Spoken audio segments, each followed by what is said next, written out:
Teema, millest siis tuleb juttu, on andmekaitse kui väärtus, mitte kohustus, ja Grete-Liis Kalev tuleb lavale.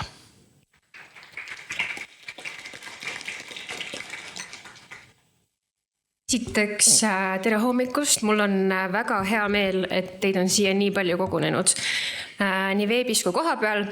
Ja ma pean ausalt ütlema, et esimest korda enda AKI karjääri jooksul ma pean konverentsil seisma hoopis esineja rollis, mitte korraldustiimis, ja see on natukene uus minu jaoks. Aga ma loodan, et ma räägin ikkagi ilusti aega sisse ka. Nii nagu Marko mind tutvustas, siis mina olen Grete-Liis, olen siis täpsemalt koolitus- ja ennetustiimi jurist ja minu ettekande pealkirja, nagu te näete, andmekaitse kui väärtus, mitte kohustus.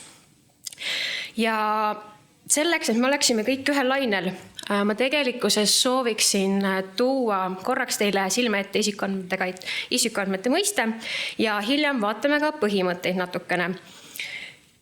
Ma usun, et kõik siin saalis viibijad teavad, mis on isikuandmed. Ehk siis, kas te oskate sellele küsimusele vastata, mis ma siia pannud olen? Kui teil on ettevõttes andmed, ja te täpselt ei tea, kas need on isikuandmed, siis mõelge korraks. Kas nende andmete põhjal on võimalik konkreetset füüsilist isikut ehk inimest otseselt või kaudselt tuvastada? Ja pidage meeles, isikuandmeteks võivad olla ka inimese hääl või välimus. Seega, kui teil on valvekaamerad ja seal on inimesed ära tuntavalt, siis te töötlete isikuandmeid. Lähme siis ka andmekaitse põhimõtete juurde. Kõige esimeseks ja kõige olulisemaks põhimõtteks, mida meie peame, on kindlasti seaduslikkuse, õigluse ja läbipaistvuse põhimõte.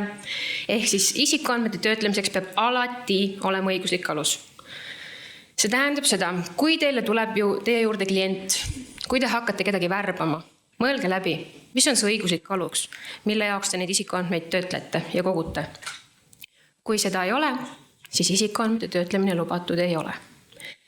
Ja Pille tõi ka hästi palju välja läbipaistvust, ehk siis läbipaistvuse põhimõte tähendab seda, et meie enda sees, ettevõtte sees saame aru, mis andmed meil on ja kuidas me neid töötleme. Ja me oleme valmis seda ka esitlema inimestele, kelle andmeid me siis enda käes hoiame. Järgmiseks, kindlasti mitte ka vähem oluline, on eesmärgipärasuse põhimõte, ehk siis isikuandmete töötlemine peab alati olema seotud mingi kindla ja selge eesmärgiga. Kui me peame alguses paika panema, mis on meie eesmärk, siis hiljem me ei tohi hakata neid isikuandmeid töötlema viisil, mis ei ole kooskõlas selle algse eesmärgiga. Ehk kui te alguses kogute enda isikuandmeid värbamisprotsessis, siis palun ärge hakake nendele kandidaatidele hiljem saatma näiteks turunduslikke e-kirju, kui esialgne eesmärk oli hoopis see, et te soovite seda inimest tööle võtta. Minu hinnangul on minimaalsuse printsiip väga tihedalt seotud ka eesmärgipärasusega. Ehk siis, kui teil on eesmärk paika pandud, teil on olemas ka õiguslik alus, mõelge läbi, milliseid andmeid, millises etapis teil vaja on. Ehk siis, teil on isikuandmeid võib töödelda ainult ulatuses, mis on konkreetse eesmärgi saavutamiseks vajalikud. Ärge koguge lihtsalt igaks juhuks, äkki kunagi hiljem läheb vaja. Ei. Mõelge läbi, millises etapis mida vaja on. Toon jälle korraks värbamise näite. Kui te mõtlete, et okei, mul on vaja värbamisel CV-d, võib-olla motivatsioonikirja, siis kas tegelikkuses ma pean kohe alguses koguma ka selle isiku pangakonto numbri?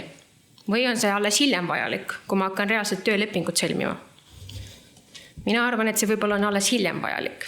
Seega, isegi kui teil on olemas õiguslik alus, eesmärk, kõik on väga hästi, siis võib-olla lihtsalt selles esimeses etapis kohe ei olegi neid kõiki andmeid vaja. Õigsuse põhimõte on võib-olla selline, mis jääb tihti vähem, saab tähelepanu, aga kui andmed on valed, on inimesel alati õigus nõuda nende parandamist või kustutamist. Ehk siis andmed peavad olema alati aja ja asjakohased. Kui me nüüd mõtleme selle peale, et meil on nüüd hästi palju põhimõtteid siin koos, siis õigsuse põhimõttega käib hästi koos just läbipaistvus. Kui te olete jällegi värbamas, siis tuleb tihti ettevõtjatel mõte, et aga ma tahaks teada, mis ta oma eraelus teeb. Või siis, kas ta ikkagi on sobiv kandidaat ja hakatakse tegema taustauuringuid. Selleks, et kõik oleks ikkagi seaduspärane, peab läbipaistvuse põhimõttest tulenevalt inimest eelnevalt teavitama, ütlema, kus need andmed kogute, mida te kogute, et inimene saaks hiljem siis vajadusel parandada neid andmeid, mida te olete kogunud. Sest ma ei tea, kas te olete kursis, meil on olnud juhtumeid, kus on olnud nimekaimd, kus üks nimekaim on selline väga pidev süütegude toimepanija ja tema elab pigem sellist elu, kus ta satub igasuguste kohtutäiturite kätte tihti. Teine on aga väga eeskujulik kodanik ja kahjuks selle eeskujuliku kodaniku konto hoopis arestiti ükskord ära. Seega nimekaimude tõttu võib alati sellistel juhtudel tähelepanu pöörata.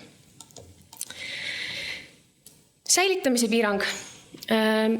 Tahaksin öelda, et mida kauem te andmeid hoiate, seda suurem on ka vastutus. Ehk siis säilitamiseks peab olema alati konkreetne põhjus. Kui nüüd see eesmärk on saavutatud, milleks te isikuandmeid kogusite ja muid seadusest tulenevaid õigustusi ei ole, siis tuleks need andmed kustutada. Kaamerate puhul, ma toon võib-olla siis sellise lihtsa näite, et kaamerate puhul on tavapäraseks näiteks 72 tundi. Aga kui te olete jällegi kedagi värvanud, siis võrdse kohtlemise seaduses on märgitud, et diskrimineerimisnõuete aegumistähtaeg on 1 aasta. Seega, kui te olete kedagi värvanud, saate siiski tugineda sellele, et te hoiate 1 aasta jooksul need värvamisdokumendid alles. Usaldusväärsus ja konfidentsiaalsus. Ma usun, et see käib tänase päeva jooksul väga palju läbi. Aga reeglina on see, et isikuandmed ei tohi sattuda kolmandate isikute kätte, kellel selleks õigust ei ole. Seega, kui te nüüd vaatate oma ettevõtte sees, mis andmed teil on, vaadake ka see üle, kes nendel andmetele ligi pääseb. Ehk siis, kas personalidokumentidel on vaja ligipääsu kõigil ettevõtte töötajatel või on tegelikkuses see vajadus ainult nendel, kes tegelevad värbamistega. Ja muidugi ka füüsiline turvalisus. Kui seifi võti kaob ära, tegutsege kohe. Ärge jätke seda ainult enda teada ja ärge rääkige avalikus kohas võib-olla mingitest tundlikest isikuandmetest. Ehk siis, isegi kui me elame väga digitaalses ühiskonnas, me peaksime mõtlema ka sellele, mida me ka nii-öelda päriselus teeme. Ja viimaseks põhimõtteks on siis vastutus. Mul alati meeldib öelda koolitustele, et süü ei saa õhku rippuma jääda ja andmekaitses seda ka mitte. Ehk siis iga andmetöötleja peab tagama, et isikuandmete töötlemisel on järgitud isikuandmete kaitse reeglid ja te peate olema võimelised seda ka tõendama. Ja nii nagu ka Pille all ütles, siis AKI ei saa ette öelda, kuidas teil peab see protsess olema üles ehitatud. Me ei saa teile ette öelda, mis on teie õiguslik alus ja eesmärk. See on teie ülesanne. Meie saame nõustada, saame selgitada, millistes olukordades võivad olla mingisugused probleemkohad, aga see ei ole meie ülesanne ega kohustus. See on teil. Ja olemegi jõudnud tegelikkuses nüüd selleni, et kui me oleme kõik need põhimõtted uuesti üle vaadanud, meelde tuletanud, siis me saamegi vastuse küsimusele, miks see andmekaitse on oluline ja miks see on väärtus. Esiteks ettevõtte vaatest läbipaistev andmetöötlus tagab usalduse. Meil on olemas konkreetsed andmekaitse tingimused, me oleme inimesi teavitanud, kuidas me need andmeid töötleme. Me loome inimeses usalduse. Inimesed tahavad tulla meie juurde kliendiks, meie juurde tööle. Ja sealt omakorda edasi me loome ka enda mainet, tõstame enda konkurentsieelist, sest et isikuandmete kaitse üldmääruse järgi me peame valima endale partnerid, kes tagavad samuti isikuandmete kaitse reeglite järgimist. Seega tänases ühiskonnas, kus andmekaitse aina enam populariseerub ja aina olulisemaks muutub, me peame paratamatult oma protsessid üle vaatama ja mõtlema andmekaitsele kohe algusest peale. Ja muidugi ettevõtte vaatest, mida teadlikumalt me oleme, seda vähem on ka meil nii-öelda riske, ehk siis me maandame neid. Sest et kõige suurem eksimus, mis võib tulla, on see, et meil on väike inimlik eksimus. Kindlasti minu hea kolleeg Merilin räägib sellest ka hiljem võib-olla täpsemalt, aga küberründed ei ole kindlasti kõige populaarsem nii-öelda põhjus, miks midagi läheb natukene nihu. Ikkagi on inimfaktor seal kõige esimene. Ja muidugi volitamata juurdepääsud kui ettevõttes on teada, kus mis andmed on, kelle käes, siis me saame üsna kiiresti panna näpu peale, kus läks midagi natukene halvasti ja saame kiiremini hakata tegutsema. Ja isikuvaadet ka siia natukene juurde. Meil on kontroll enda isikuandmete üle. Ehk siis, isegi kui me tegutseme juriidilise isiku nime alt, siis me ka ise ju tahame, et meie isikuandmeid töödeldakse usaldusväärselt ja õiguspäraselt. Sest kui on teada, millised on meie eelistused, siis meie otsuseid on võimalik mõjutada. Me oleme vähem haavatavamad igasugustele pahatahtlikele plaanidele. Nagu Marko tõi siin enne, et ta ei taha, et tema nimi oleks prügikastis. Mina ka ei taha, mina ka hakin enda igasugu postisaadetisi. Sellepärast, et kunagi ei tea, kes seda tõesti võib lugeda. Ja mul on ka kindlustunne inimesena, et minu andmeid ei väärkasutata. Ehk siis mul on suurem usaldus ettevõtete vastu. Ma ei taha minna ettevõtte juurde, kui ma tean, et seal ei ole asjad selged. Kui ma ei saa aru, kus minu andmed on, mille jaoks neid töödeldakse ja kuhu neid võidakse edastada. Ja seetõttu ma leiangi, et selleks, et me saaksime öelda, et andmekaitse on väärtus, mitte kohustus, me peame aru saama, mis on need põhimõtted, mis üldse on isikuandmed ja kuidas me saaksime neid paremini kaitsta. Ja aitäh teile!